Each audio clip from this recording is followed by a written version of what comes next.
Good morning. कक्षा 6 में अपन ने चतुर्भुजों के प्रकारों के बारे में आयत, वर्ग, समांतर चतुर्भुज, समलंब चतुर्भुजों के बारे में अपन ने देखा था और उन्हीं के आधार पर आपको प्रश्नावली 5.7 के जो सवाल है वो आपको करने थे और शायद कर लिए होंगे। आज अपन बात करेंगे बहुभुज के बारे में।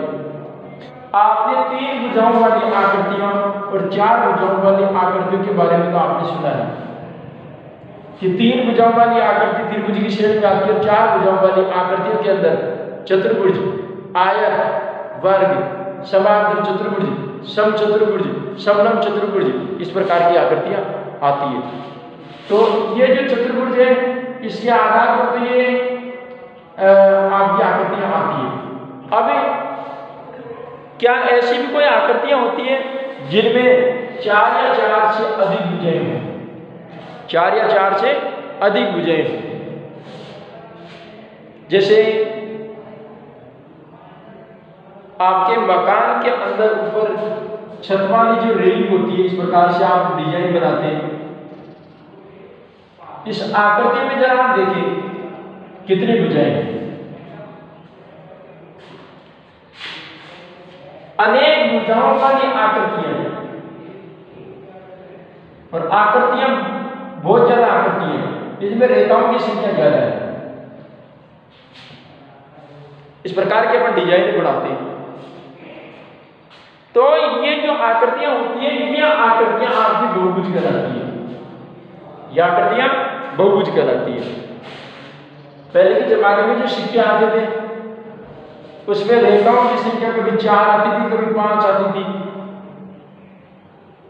तो वो आकृतियां जो होती है जिनमें भुजाओं की संख्या 4 या 4 से अगर अधिक होती है तो वो बहुभुज कहलाती है। वो बहुभुज कहलाती है। तो उसे बहुभुज के अंदर जितनी भुजाएं होती है उतने ही उसमें कोण भी होते हैं। चाहे भुजाएं यदि 5 है तो उसमें कोण भी 5 होंगे।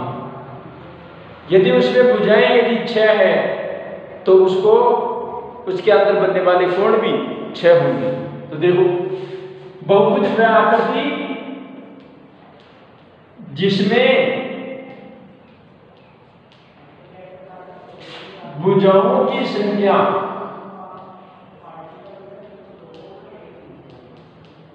4 से अधिक हो, 4 से अधिक हो, वो बहुभुज कहलाता है। वह आकृति जिसमें भुजाओं की संख्या क्या हो, 4 से अधिक हो, तो वह आकृति कौन सी आकृति कहलाती है? वो बहुभुज कहलाता है। अब उस बहुभुज के अंदर भुजाओं की संख्या, जैसे कि आप ये आकृति देख रहे हैं, 1 2 3 4 5 भुजाएं, तो ये बहुभुज है।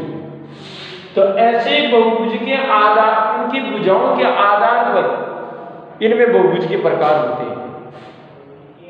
जिनमें भुजाओं, इनमें भुजाओं भी समान होनी चाहिए। भुजा भी क्या होनी चाहिए? समान। तो ऐसी समान अगर जिसमें भुजाओं की संख्या 4 या 4 से ज्यादा हो लेकिन समान होनी चाहिए, वो बहुभुज कहलाता है।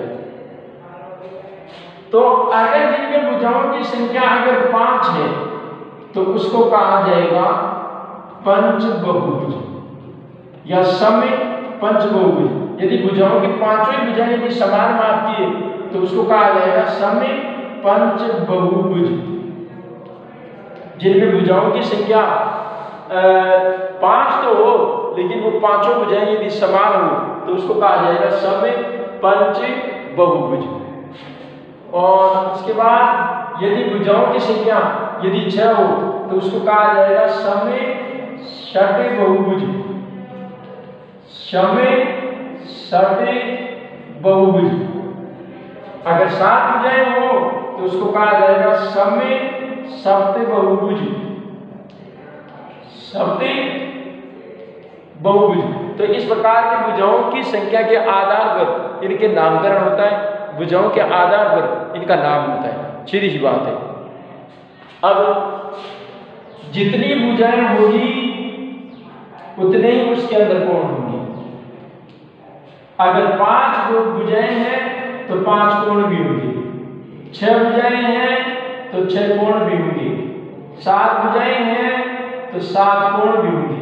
तो जितनी भुजाएं होंगी उन्हीं के आधार पर बहुभुजों के अंदर कोण बनते हैं, उन्हीं के आधार पर क्या बनते हैं, कोण बनते हैं। तो वो क्या क्या कहलाता है, बहुभुज कहलाता है, वो बहुभुज कहलाता है। उसी के आधार पर अपने को बहुभुज के प्रकार बताएंगे।